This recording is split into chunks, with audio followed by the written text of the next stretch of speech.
God shows us through the life of Hannah that it is at the moment that you care that the desire to pray begins to be birthed in your life. But you won't actually pray just because you care. You have to also die to self. There are people that care about things being out of order, but they can delve into witchcraft to establish change. They can yield to self, yield to just own understanding, manipulating and all that to manifest change in their lives. But if we're talking the hand of God, divine intervention, you will have to reach the end of yourself through faith in God.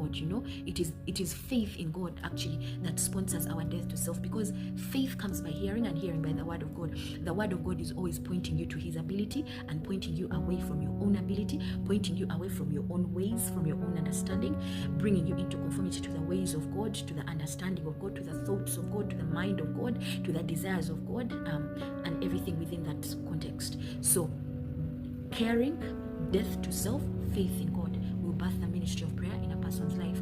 We see that clearly played out in the life of Hannah. So you want to begin to pray.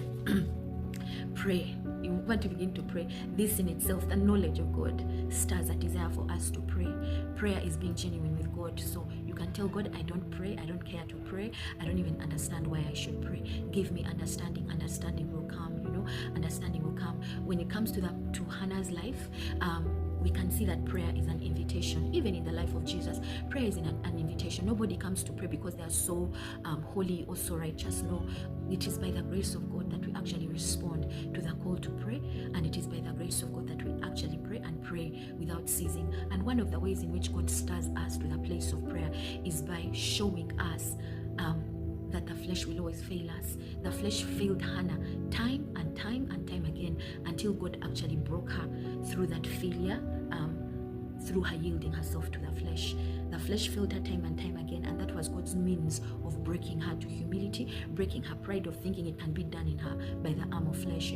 So many times things don't change because God is looking to break you to humility, looking to prove to you that it can't be done by the flesh. But at the same time, while he allows your flesh to fail you, he will give you testimony of his ability that he can actually do what your flesh cannot do.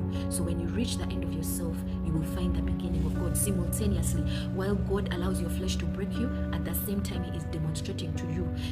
This demonstration can come through you hearing the testimonies of others, how they broke through in the very area you are failing because you are yielding to the flesh, not yielding yourself to the ways of God. So God shows you an example of somebody, and they actually narrate how they end up manifesting the ability of God. And in that way, it is stirring up faith in you, birthing faith in you. While the flesh is failing you in order to break you, at the same time, he's allowing you hear the word that is birthing faith in you. So when you reach the end of yourself, it's the beginning of God. You begin to actually